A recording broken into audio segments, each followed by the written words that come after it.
भाजपा प्रदेश कार्य समिति सदस्य नवीन शर्मा ने हमीरपुर में पत्रकार वार्ता के दौरान सरकार पर तीखा हमला बोला है। हमीरपुर में नवीन शर्मा ने कहा कि हमीरपुर विधानसभा क्षेत्र में विकास के नाम पर कोई भी काम नहीं हो रहा है, जबकि हमीरपुर से ही चार नुमाइंदे प्रदेश सरकार में अहम ओहदों पर है। बावजूद इसके हमीरपुर में विकास को लेकर अनदेखी हो रही है। नवीन शर्मा ने कहा कि सरकार के नुमाइंदे काम नहीं करवा पा रहे हैं और उल्टा दोषारोपण सरकार पर कर रहे हैं। नवीन शर्मा ने कहा कि प्रदेश सरकार के द्वारा अटल आदर्श विद्यालय के करोड़ों रुपए के बजट को बंगाणा शिफ्ट किया गया है।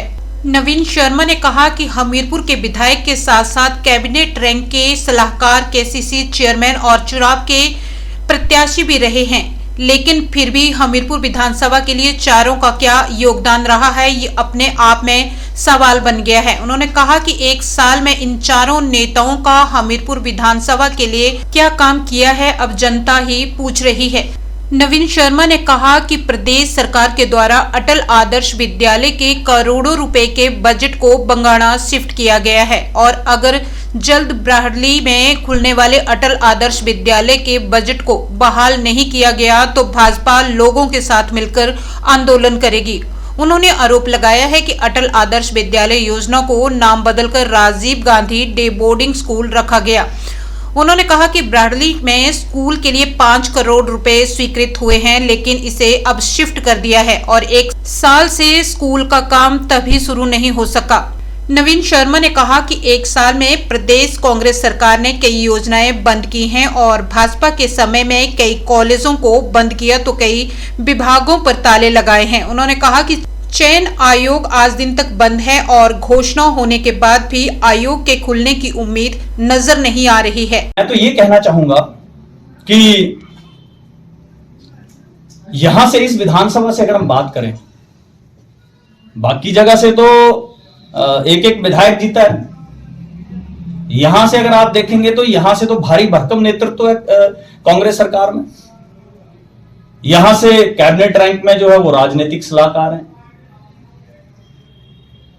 यहां से जो है वो चेयरमैन है, पुराने विधायक हैं, कांगड़ा बैंक के चेयरमैन हैं। यहां से जिसने चुनाव लड़ा 2022 का वो है और यहां से समर्थन दिए हुए विधायक भी हैं जिन्होंने कांग्रेस सरकार को समर्थन दिया।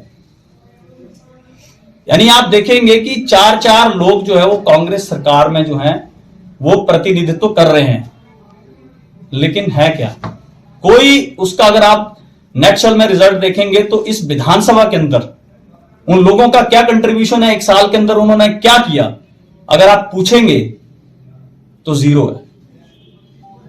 मैं देख रहा हूं एक साल से आते हैं सरकारी कार्यक्रमों में, चाहे वो राजनीतिक सलाहकार है, कभी भी आएंगे किसी भी सरकारी कार्यक्रम में दिखेंगे, स्कूलों के कार्यक्रम में दिखेंगे, कॉलेज के कार्यक्रम में दिखेंगे और कहीं दिखेंगे। जन कल्याण की कौन सी योजना एक साल में लेकर आए, पूछिए जरा। काम यहां शुरू हुए सारे बंद कर दिए। उसी में अगर आप श्रृंखला में देखेंगे तो इसी विधानसभा के अंदर जो है वो अटल आदर्श विद्यालय, अब अटल आदर्श विद्यालय की भी बात आपको बताता हूं। अटल आदर्श विद्यालय का भी नाम बदलकर Rajiv Gandhi day boarding school जो कर दिया है, वही पर्पस उसी तरह का ही है, केवल नाम बदल दिया। जिस तरह से उसमें बोर्डिंग में स्कूल बच्चे रहने थे उसी तरह से इसमें प्रावधान है। लेकिन छोड़िए उस बात को भी छोड़िए, लेकिन हमीरपुर विधानसभा के अंदर जो अटल आदर्श विद्यालय ब्राहडली के अंदर भारतीय जनता पार्टी ने सिर्फ उसकी घोषणा ही नहीं की, लेकिन उसके लिए पैसा भी मुहैया कराया अपने होते होते ही। और मेरे पास वो नोटिफिकेशन है, 1 अक्टूबर 2022 को 5 करोड़ रुपया जो है वो सैंक्शन हो गया एजुकेशन डिपार्टमेंट की तरफ से, पूरा एक साल हो गया। लेकिन अब ये आपको भी जो है वो पता करना है, अपने सूत्रों से आप भी पता करिए कि आखिर वो 5 करोड़ रुपया गया कहां, एक साल से उसका काम शुरू क्यों नहीं हुआ। और मेरी जानकारी के अनुसार तो ये बात है कि यहां जो 5 करोड़ रुपया आया उस अटल आदर्श विद्यालय के लिए, उस काम को शुरू करने के लिए पीडब्ल्यूडी को भी वो पैसा सौंप दिया गया कि आप काम शुरू करिए। लेकिन उसके बाद जो है वो सरकार बदलने के ऊपर होना तो ये चाहिए था कि मुख्यमंत्री का गृह जिला था, यहां से इतने लोग जो सरकार में प्रतिनिधित्व कर रहे हैं वो और पैसा डलवाते और जल्दी से उस काम को शुरू करवाते। लेकिन हुआ उल्टा, और उल्टा यह हुआ कि मुख्यमंत्री के गृह जिले से इस हमीरपुर विधानसभा से वो 5 करोड़ रुपया यहां से ट्रांसफर होकर जो है वो ऊना के अंदर बंगाणा अटल आदर्श विद्यालय के लिए चला गया। अब हमारा ये विरोध नहीं है, सारी जगह बनने चाहिए, लेकिन भैया जहां के लिए पैसा आया है, सैंक्शन हुआ है, स्कूल हर जगह खुले, लेकिन जहां के लिए पैसा सैंक्शन हुआ है वहां पर वो पैसा क्यों नहीं लग रहा है?